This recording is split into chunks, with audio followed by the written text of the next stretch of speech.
Olá, estamos dando início a mais um Conexão UFCG. Hoje eu, Kenio Alex, na apresentação, e Marinson Braga.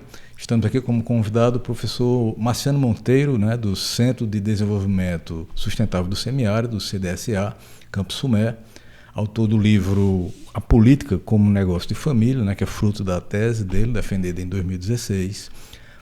Bem-vindo, professor. E para começar, como é que podemos definir o conceito de oligarquia no contexto político? Obrigado, Kenio. Obrigado, Marinilson, por esse espaço.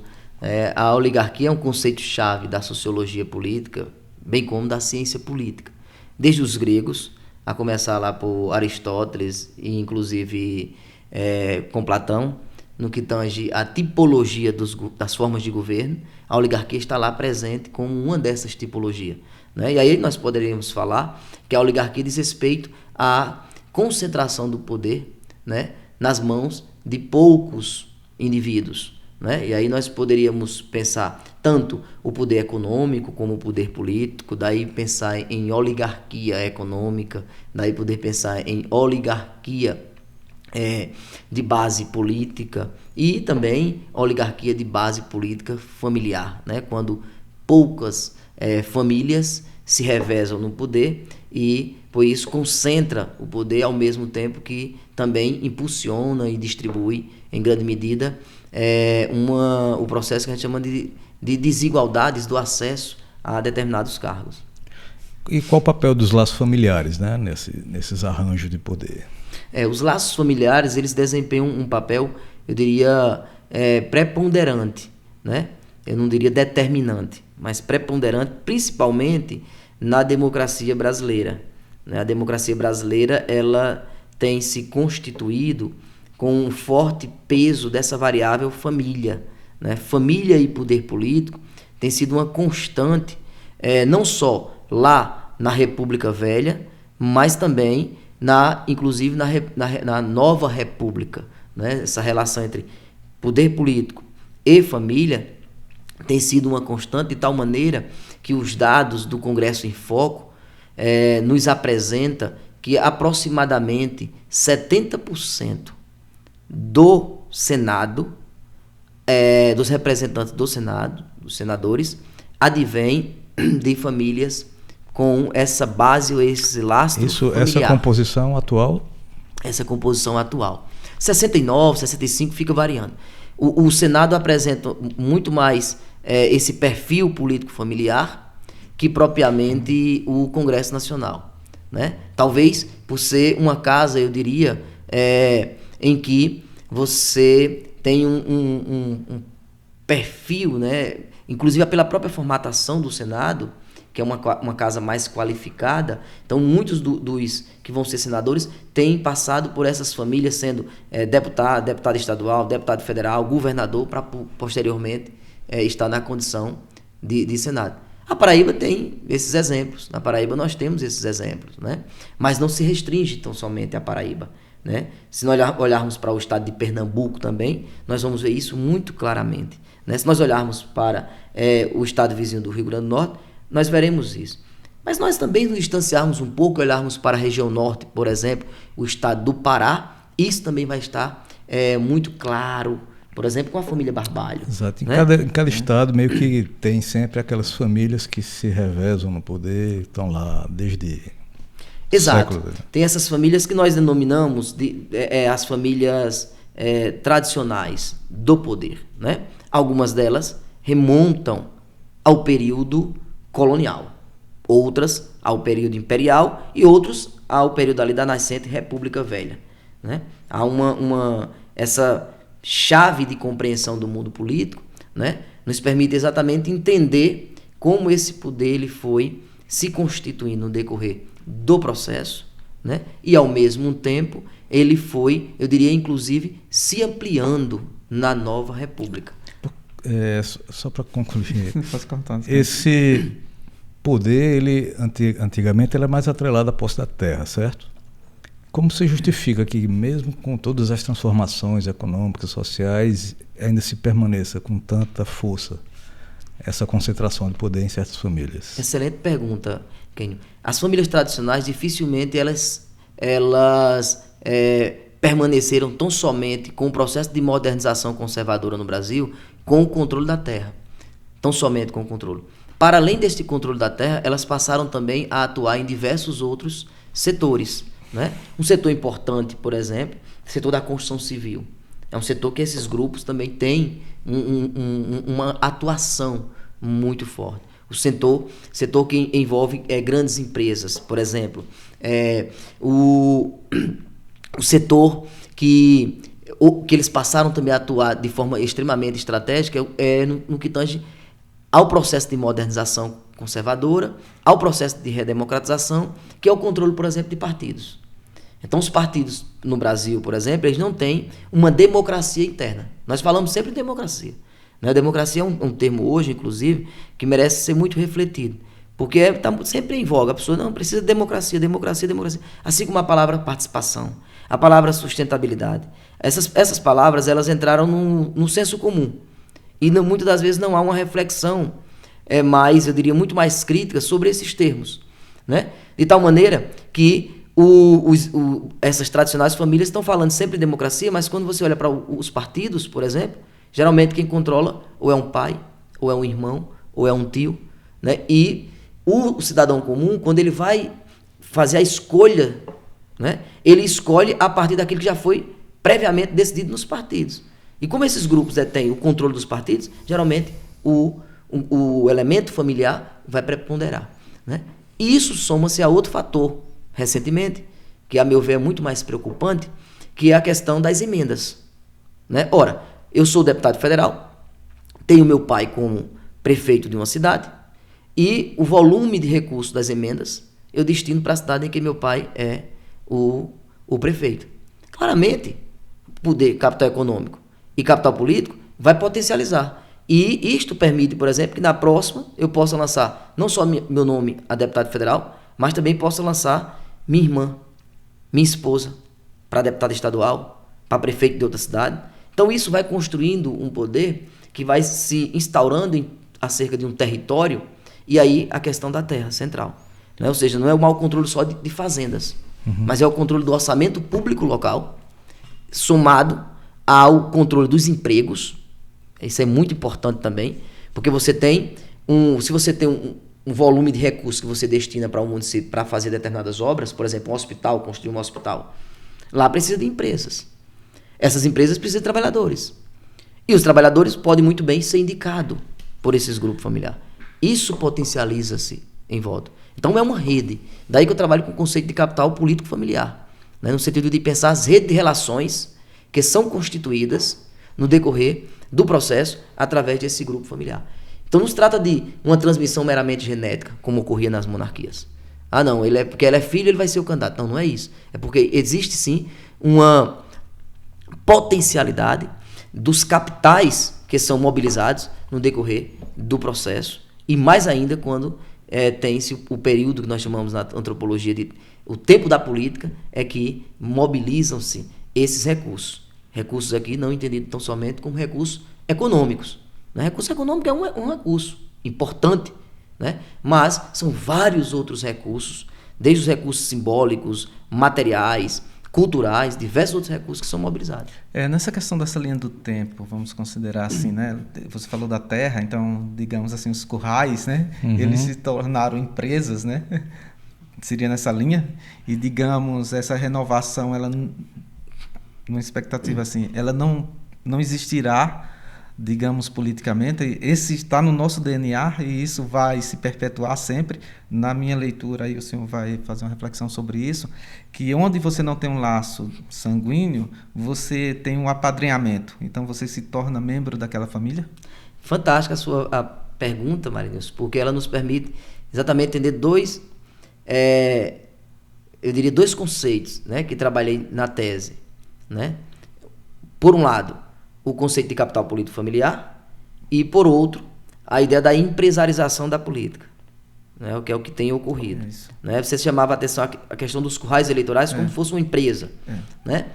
E aí nós temos, nós constatamos, né, porque também participo de um grupo de pesquisa junto à Universidade Federal do Paraná, e as nossas pesquisas têm constatado que esses grupos, eles detém não só controles de partidos, mas também inclusive de rádios locais. As rádios locais geralmente tem alguém da família que está relacionado com a questão das rádios.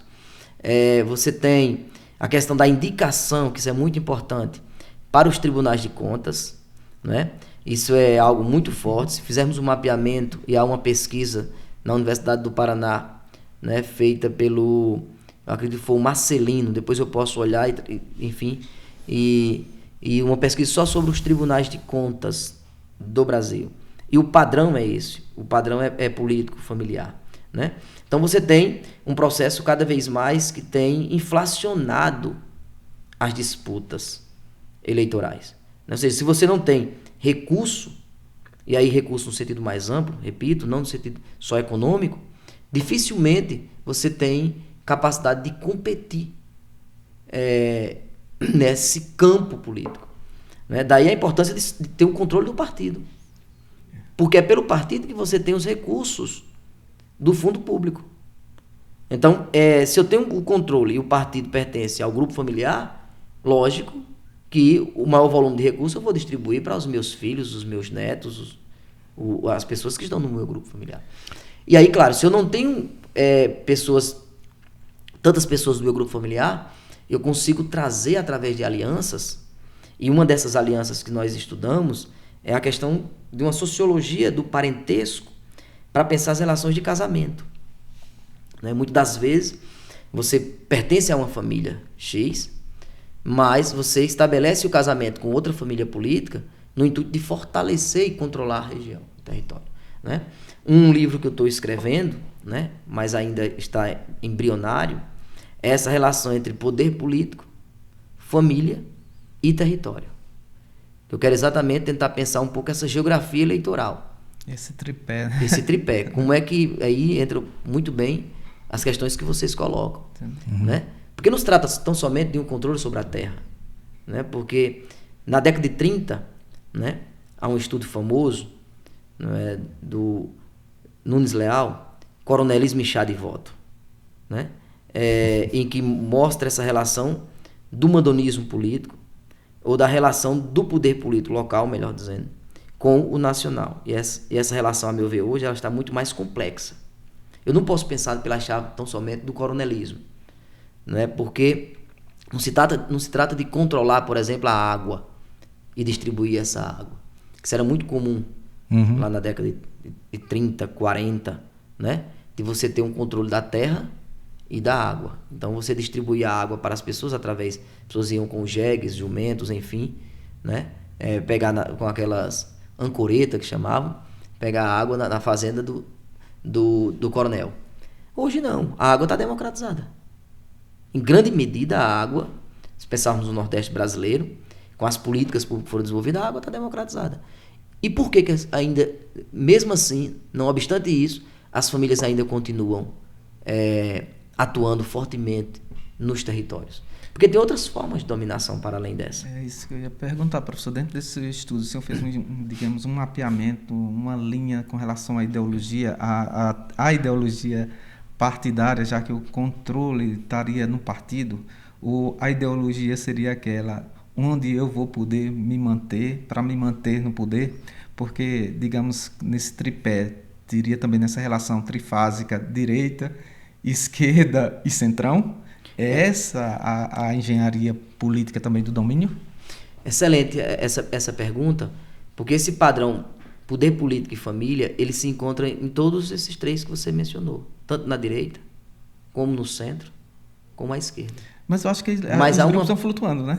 Perfeito, mas há uma preponderância. Por exemplo, essa terminologia que você usou agora, que o jornalista utiliza muito, que é algo que se constituiu ali no final da década de 80, né? Aliás, no início da década de 80, que vai se aprofundar muito mais na década de 90 e agora, que é o Centrão, controle do Centrão. O Centrão hoje controla a agenda do Congresso, né? Quando nós olhamos para o Centrão, o que são os partidos do Centrão? Né? A gente vai olhar. O perfil dos partidos do Centrão são perfis de partido muito mais à direita. Né? Eu não falo em extrema direita, preciso, né, entender bem essa classificação. Mas são partidos que dialogam à direita. E majoritariamente o Centrão é de onde vem essa preponderância dos grupos e das oligarquias regionais. Né? Se nós olharmos, por exemplo, União Brasil, né? A Constituição do União Brasil, a Constituição do PP, Partido Progressista, né? A Constituição do Republicano, né? Porque eles mudam os nomes, mas os grupos permanecem. E claro que há, muitas das vezes, essa mudança. Os grupos, eles também revezam, né? Por exemplo, no caso da Paraíba, nós tínhamos a família Moraes, né? O Efraim Moraes, né? Cujo pai foi senador, o filho hoje é atual senador.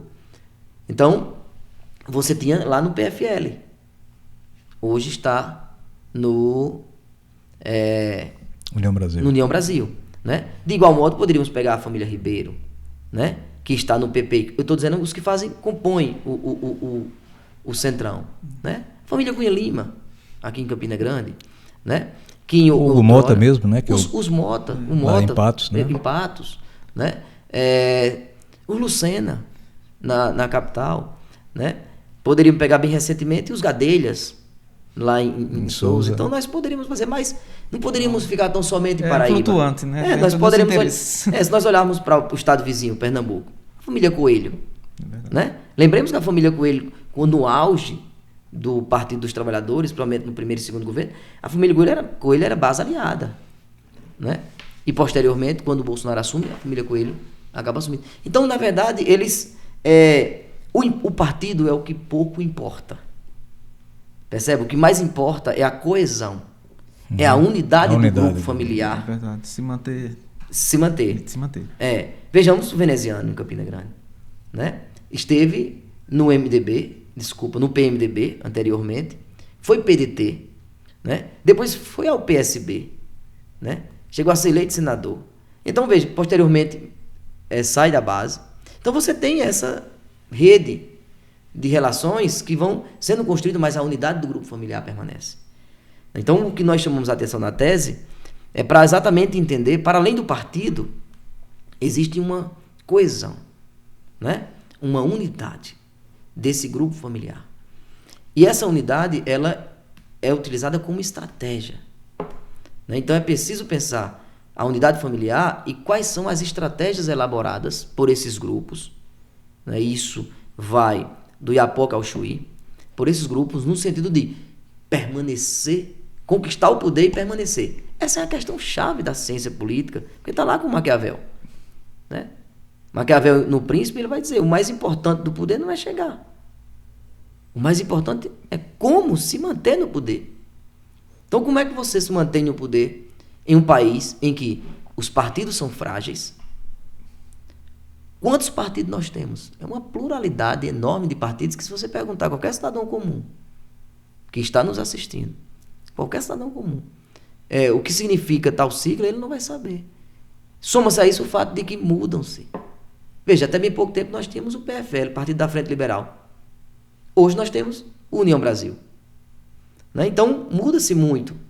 Os cientistas, nós ainda ficamos procurando, pesquisando, isso, mas quem não é da área não está muito interessado nisso. É muito difícil também você entender, o pessoal como me perguntam a questão ideológica, né? Como o cara tem um perfil ideológico, vai para um partido que o cara vai perceber que dentro da arquitetura, digamos, ideológica do partido, ele não se enquadra.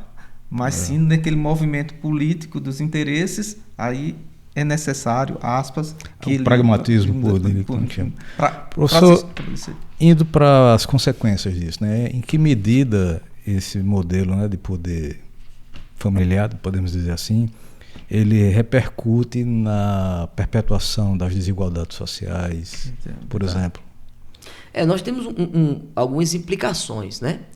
Primeiro que nós sempre falamos, principalmente a partir da década de 80, muito forte, o discurso da redemocratização dos espaços.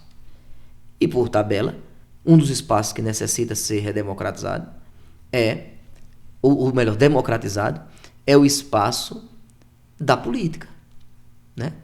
O espaço da política, porque a política ela é muito importante. Porque nós estamos aqui por uma decisão política. Todas as pessoas, nós respiramos por uma decisão política, né? Isso aí já é o jargão, né, que já está É comum. Mas, quando você tem um poder que ele fica concentrado em poucos grupos, isso inibe um processo que é o processo de renovação política. Então você, ao invés de nós termos um processo de oxigenação da política, com pessoas de origens diferentes podendo participar, e não só participar, representar, essas pessoas muitas vezes são inibidas de participar. Por quê? Porque não se participa, não representa, né? Porque a democracia é representativa, não se representa tão somente com a boa vontade. Você precisa primeiro participar de um partido. Para adentrar um partido, você precisa disputar internamente no partido. Se os partidos não têm democracia interna, são oligarquizados internamente, logo, dificilmente ocorrerá uma renovação via os partidos. Então, veja, isso impede uma democratização no acesso já. Ou um acesso que pudesse ser competitivo de forma mais equânime, mais igualitária. Então, você não tem uma competição igualitária. Você tem uma competição realmente desigual, né? Não obstante, o direito a afirmar, né, o direito eleitoral, que as eleições devem ser livres, justas e equilibradas. Claro que do ponto do direito é isso mesmo, porque o direito trabalha com o dever ser da coisa. Do ponto de vista da sociologia e da ciência política, em nenhum momento desse país as eleições são livres, justas e equilibradas. As eleições se realizam a partir de processos de disputas completamente desiguais, né? O próprio Instituto da Reeleição permite isso. Ora, eu vou disputar com alguém que está no poder e esta pessoa que está no poder, ela já tem todo o aparato do Estado, que ninguém é ingênuo, que é mobilizado. Então isso já faz com que a própria disputa seja desigual. Tanto, né, que a taxa de reeleição é altíssima, né? Perfeito. Raros são os casos de pessoas que estão no poder não serem reeleitas, né? A última eleição para prefeito, 96%, se não me falha a memória, na Paraíba, a taxa de reeleição. Quando soma isso com um instituto recente, que é o Instituto das Emendas Parlamentares, olha o volume de recursos que um deputado mobiliza para colocar lá na base dele, com o prefeito que está lá na base. Imaginemos o que é você mobilizar para uma cidadezinha que tem 10 mil habitantes, você injetar ali naquela cidade 10 milhões de reais. O impacto é muito grande, o estrago é muito grande.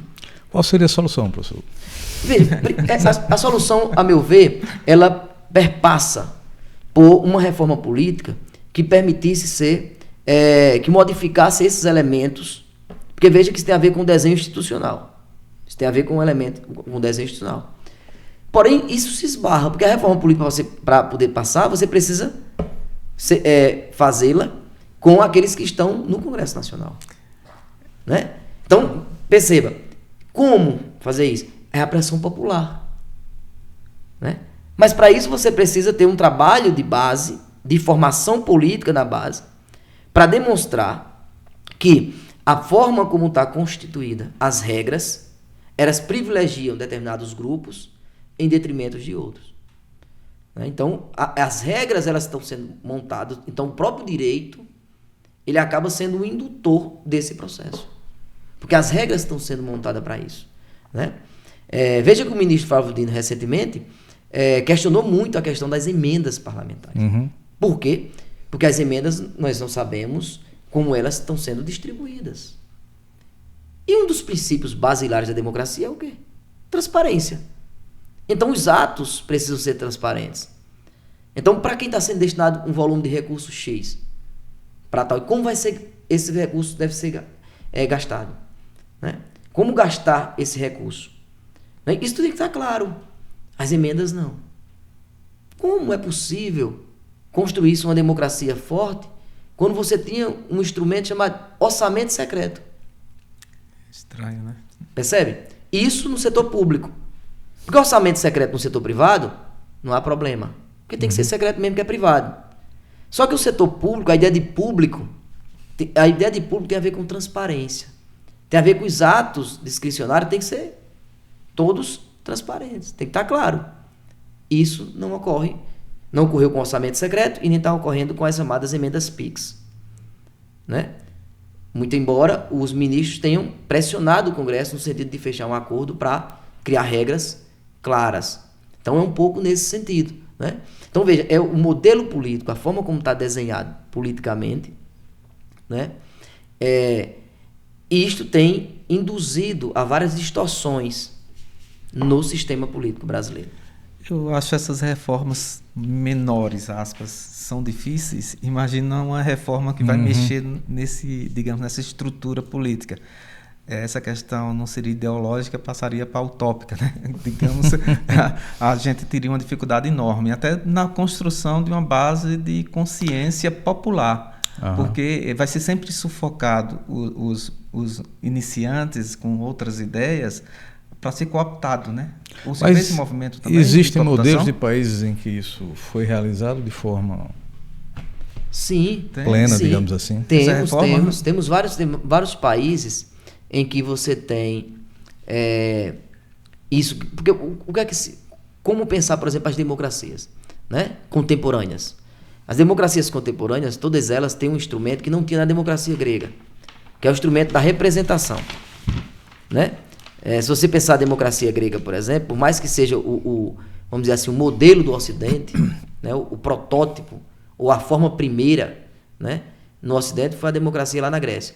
Mas ali era uma democracia direta, né?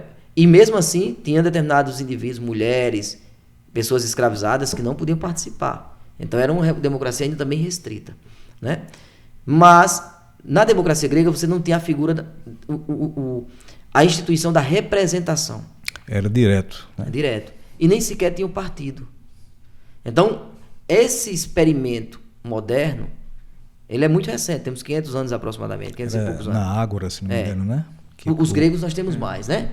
Os cidadãos, eles votavam diretamente. Na Ágora, exatamente. Na Ágora, e a praça pública, né? E lá estabelecia esse debate, era por sorteio e tal. Mas, na moderna, né? Esse experimento ele é muito novo, né? Se olharmos em perspectiva de histórica comparada. Vamos perceber que esse modelo ainda é muito novo. E qual foi a forma que nós conseguimos resolver? Devido à complexidade das sociedades modernas. Uma sociedade muito mais complexa, agora, recentemente, as contemporâneas com 30 milhões de eleitores, 50 milhões, né? Então, como você resolver isso? Um dos instrumentos foi a ideia da representação. Então, você criou a representação via o quê? Os partidos. Então, os partidos são as instituições que na democracia, exercem um papel fundamental nas democracias contemporâneas. Agora, a questão que se coloca e como funcionam esses partidos? Acho que essa é a grande questão. Né? Porque você precisa democratizar os partidos para você poder democratizar o poder político. Como os partidos são oligarquizados, o poder político tende a ser oligarquizado. Como a sociedade ela é oligarquizada do ponto de vista financeiro, econômico, né? Você tem uma pequena fração de indivíduos que detém a maior fração de riqueza, e esses indivíduos não querem sequer ser tributados, né? Quando você tem uma parte significativa que o que ganham mal dá para sobreviver, para fechar um mês, né? Com muito sufoco, então veja, você tem um distanciamento. Então você tem uma oligarquia financeira também que opera. Então essa oligarquia financeira acaba operando onde? No Congresso Nacional. E, por tabela, acaba influenciando esses parlamentares, que estão oligarquizados do ponto de vista o quê? Político. Logo, o que acontece? Muitas das vezes o sujeito é eleito, mas ele não representa os interesses daquele que o elegeu. Por que não representa? Porque o financiamento, muitas das vezes, o acesso a esses grupos da alta elite econômica, permite que eles tenham compromisso com eles e não com a base. Isso cria um distanciamento. Isso vai provocar crises nas democracias contemporâneas. Daí alguns autores, alguns teóricos tratam de... Isso em vários países. Crise da representação. Isso em vários países. Os Estados Unidos está passando por isso recentemente. Que era tido como o melhor modelo de democracia, né? Mas uma democracia extremamente limitada, né?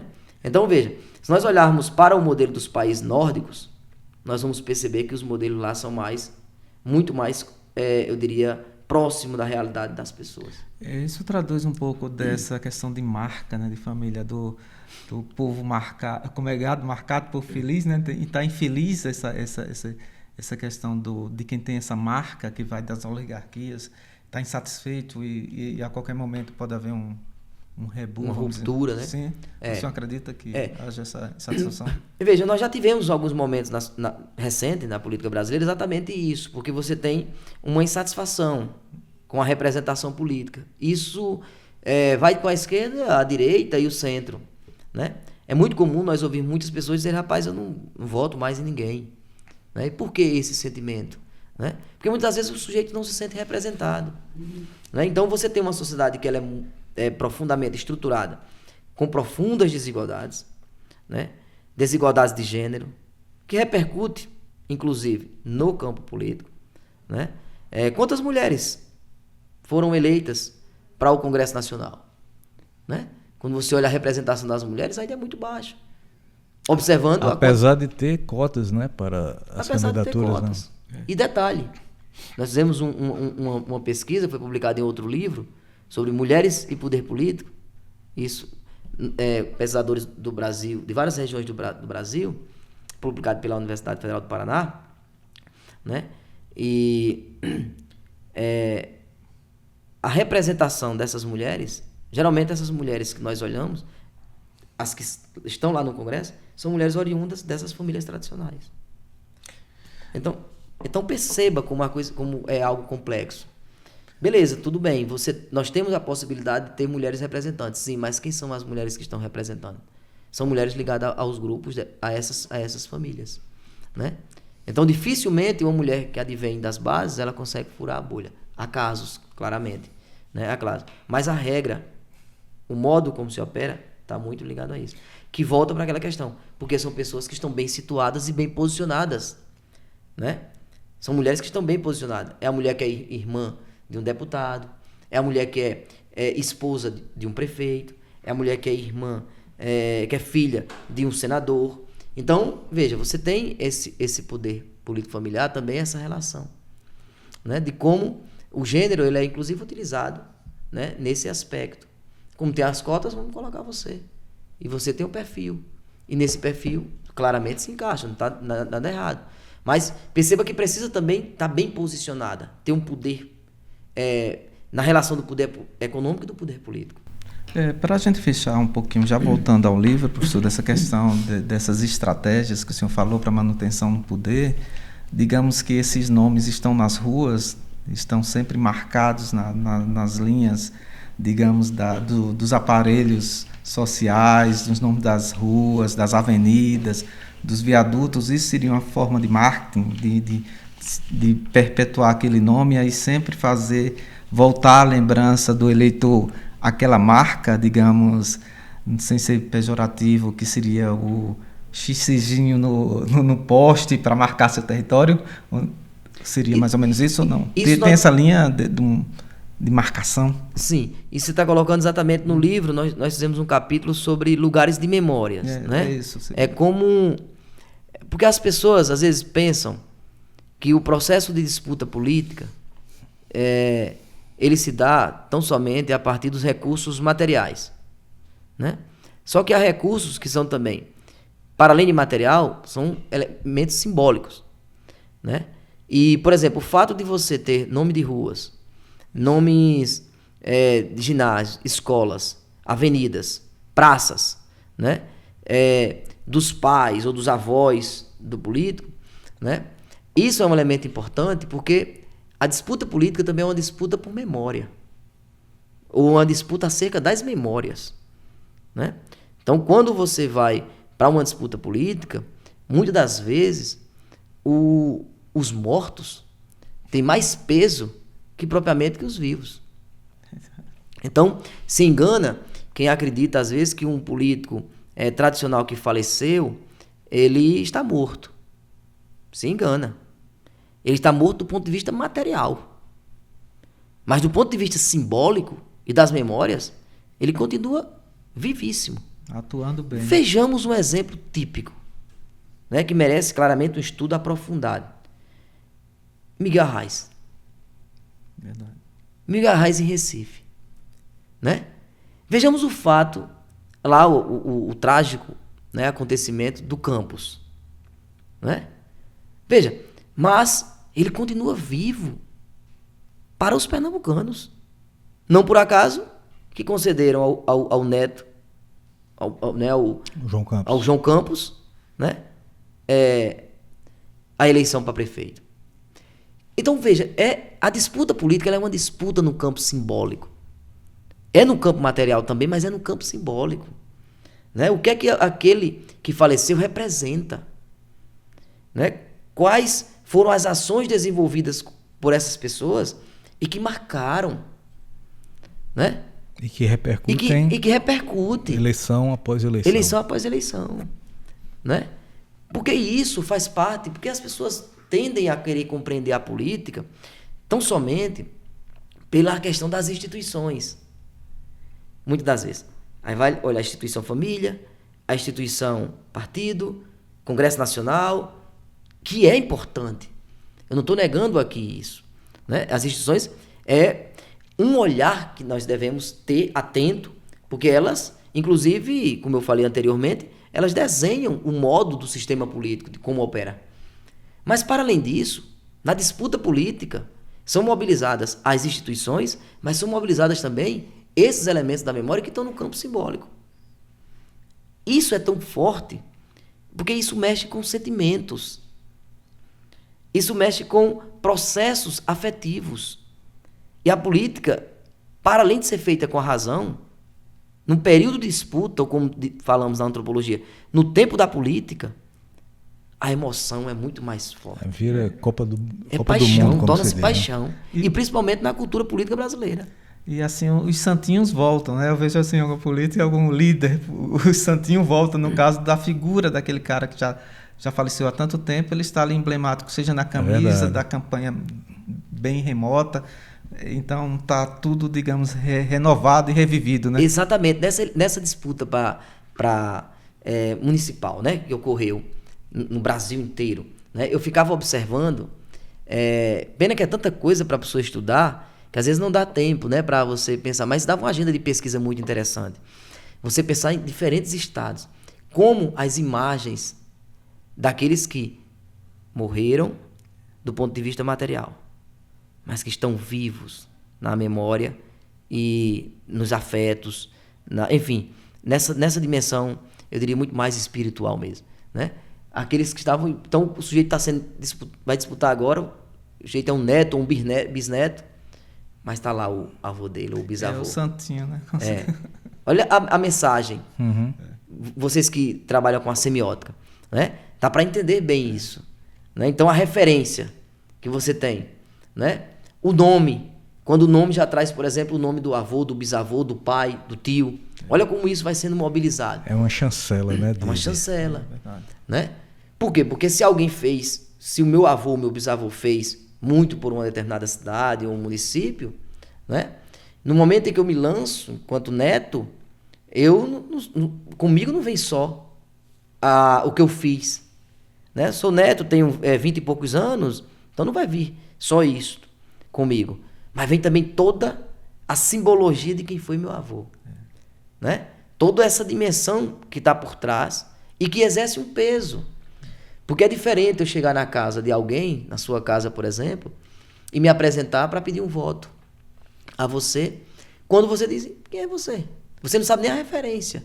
Mas se eu digo assim, eu sou neto de tal, que inclusive desempenhou um papel muito grande com seu avô também, com seu pai e tal, olha, as referências já vão, já torna familiar, aproxima. É como se reclamasse aquele patrimônio, né? Quero de volta, né? Exatamente. Né?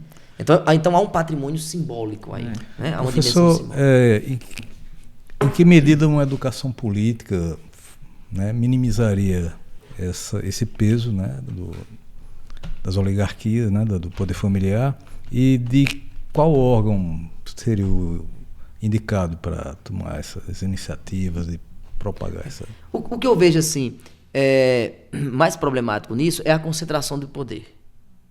Né? A concentração de poder político familiar, ou a concentração do poder político em poucos grupos. O que impede claramente é a oxigenação, né? A renovação. E aí, quando nós temos renovação, nós temos uma renovação que eu denomino, inclusive no artigo que foi publicado recentemente, numa revista em Santa Catarina, que é renovação política geracional. O que é uma renovação política geracional? É uma mudança na permanência.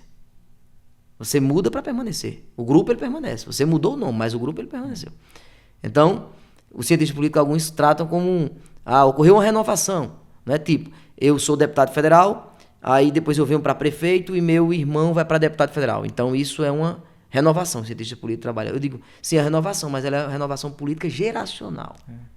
Percebe? Ela ocorre na geração. Meu pai é deputado, ele voltou para ser prefeito e eu fui agora ser deputado. Renovou, mudou tudo para permanecer como está. Né? Mudança na permanência. Então, eu problematizei um pouco isso e construímos um texto bem interessante do ponto de vista da sociologia política para pensar essas lógicas, que ocorrem no Brasil inteiro. Né?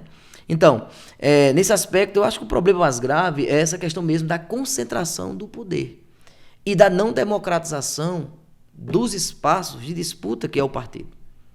Então, faz necessário, né, criar mecanismos que permita que o partido possa ter suas democracias internas. E aí você disputar, não há problema disputar com alguém que é da família tradicional, não há problema. Mas desde que a forma de competir seja mais equânime. Inclusive, isso é um dos argumentos, né, que se usa, que é assim, que vota quem quer. Né? Ou seja, se a família está se perpetuando no poder, é porque as pessoas estão votando nela, né? É uma das exatamente. Um dos argumentos que se tem, né? Perfeito. Porém, como a família controla o partido, perceba. Então você não tem como dizer assim, vota quem quer. Não. Geralmente você está ali para votar nesse grupo aí. Porque o partido ele não tem a democracia interna. Então quando esse nome vai para o espaço, para a vida pública, vamos lá, para além do partido, quando vai ser apresentado à sociedade esse nome já foi uma escolha lá do partido, já foi chancelado. Então, você não tem como disputar, nenhum de nós temos como disputar sem ser pela via do partido. Em igualdade de condições. Exatamente, em igualdade de condições. Unanimidade, né? Já está lá pronto. Então, nós não escolhemos os candidatos que queremos. Nós escolhemos os candidatos que foram escolhidos no partido. Aí, a partir disso é que a gente vai escolher. Então, a escolha ela já passa por um filtro, que é o filtro do partido. Percebe? Quantas vezes? Isso é muito comum, né? No Brasil, né? Você ter os partidos mesmo controlados por determinados grupos. E em cada região você tem o grupo que controla o orçamento. Me lembrei agora eu fiz o mestrado em design e dos ditados que tem lá, né? De que quando o Ford foi criar o Ford Bigode lá, né? O Ford T, que era o carro principal lá da linha de montagem, aí ele disse...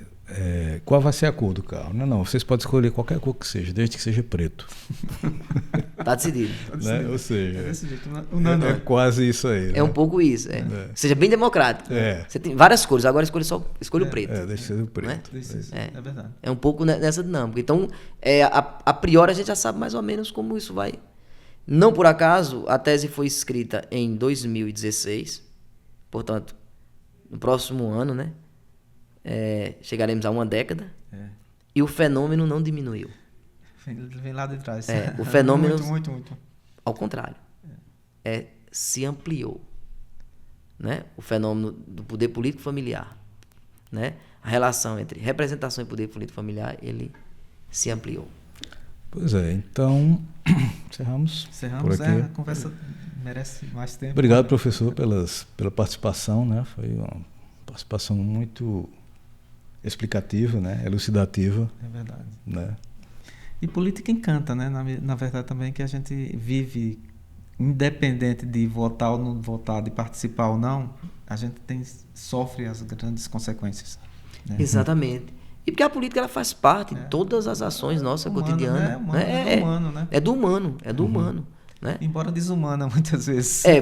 Exatamente, por conta das concentrações de poder, da distribuição desigual do econômico, né? Como nós temos uma sociedade que é profundamente desigual, né? A sociedade brasileira, então isso vai repercutindo nas outras esferas. Né? Se a sociedade é desigual, o acesso à escola vai ser desigual, o acesso ao partido está desigual, o acesso ao parlamento está desigual. Então, veja, como é que você constrói mecanismo para fazer com que isso possa ser mais igualitária. Né? Seriam remendas impositivas, né? Na questão política, nada se renova. São remendas, né? E muitas vezes impositivas, né? E a história continua. Exatamente. E a saída, eu costumo dizer, é sempre pela política. Porque sem a política, o que nós temos é a guerra. Né? Então, a saída, ela vai pela política. Né? A política, ela possibilita dialogar, né? E fazer com que nós possamos dizer, poxa, aqui como você tem demais, você pode perder um pouco para aqui ganhar. Então, um pouco essa lógica da negociação, ela está muito presente na política como um todo. Mas eu acho que nós já tivemos também avanço. Essa nesse a eterna aspecto, guerra, né? A guerra, né? Pelo poder, no caso da política. E aí a gente poderia fazer, por exemplo, em outro momento, só sobre a questão do perfil da elite brasileira, da classe dominante brasileira, que eu acho que é outra coisa, que é outro tema interessante para pensar essas questões. Já está de antemão convidado para uma próxima conversa aqui, para a gente estender mais a conversa, né? Tá bem. Tá bom? Obrigado, Kenny, obrigado. Encerramos aqui mais um episódio do Conexão UFCG. A gente aguarda você no próximo episódio. Até lá. Encerramos aqui mais um episódio do Conexão UFCG. A gente aguarda você no próximo episódio. Até lá.